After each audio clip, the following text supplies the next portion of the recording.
Hi, my name is Paul Rydell. I'm one of the program managers here at Home and Community Services.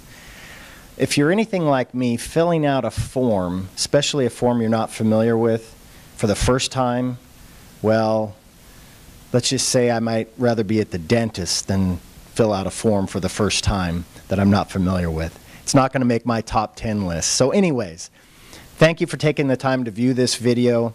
You know, understanding the new long-term care worker training requirements definitely can be confusing and sometimes frustrating. In the next few minutes, I'm going to help you understand how to fill out the TPC form correctly and submit the TPC form in a way that speeds up your approval process.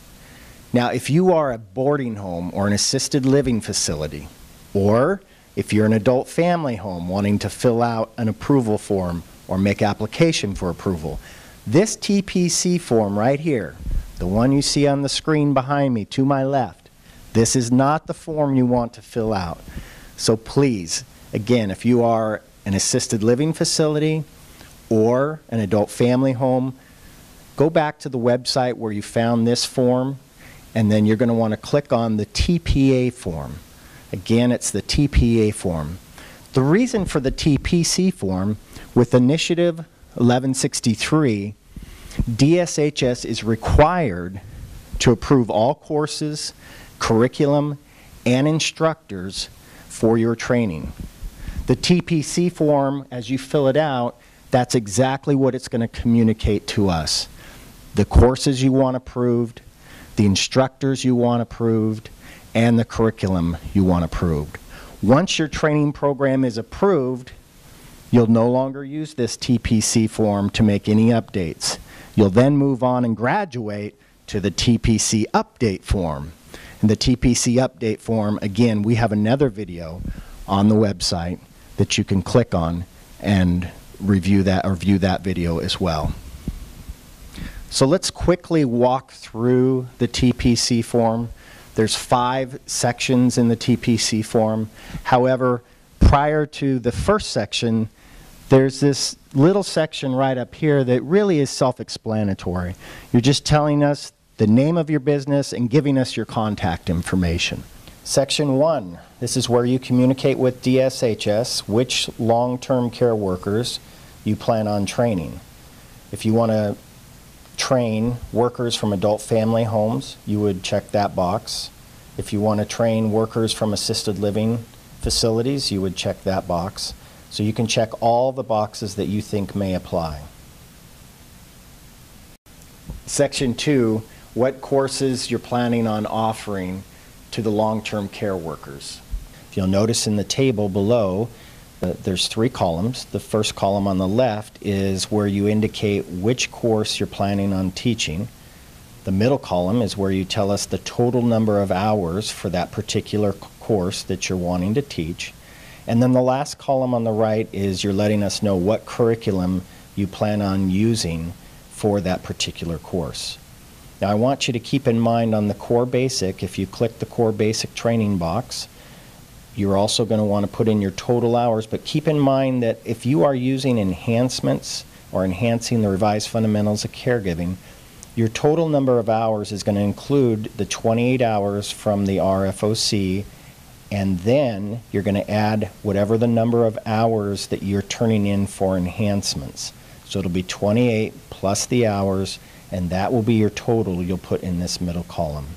And keep in mind also that if you are using enhancements, you want to send in the CB RFOC form, which can be found on our website. Section 3, instructors for training. This is where you communicate to DSHS what instructors you would like to be approved and what courses that you're wanting them to be approved to teach. Notice in the table below, the far left-hand column is where you would put the instructor's name. First name, middle initial, last name. Make sure you include the birth date as well. The middle column is telling us which courses they're planning on teaching. So just make sure you click on each box that's appropriate for that particular instructor. The third column is if this instructor is approved to teach this course or one of these courses from another DSHS approved training program, you'll mark yes in that box and let us know which training program that is. Now the orientation or safety or continuing education, if you're applying to teach any of those courses, you do not need to submit an instructor application. You'll only fill out the attestation section, which we'll get to in a moment. All the other courses do require that you fill out and submit an instructor application form. Section 4, instructor attestation for orientation, safety training, and CE instructors. By completing Section 4, you are verifying that all the instructors listed in Section 3 that are planning to teach orientation or safety or continuing education meet the qualifications to teach that.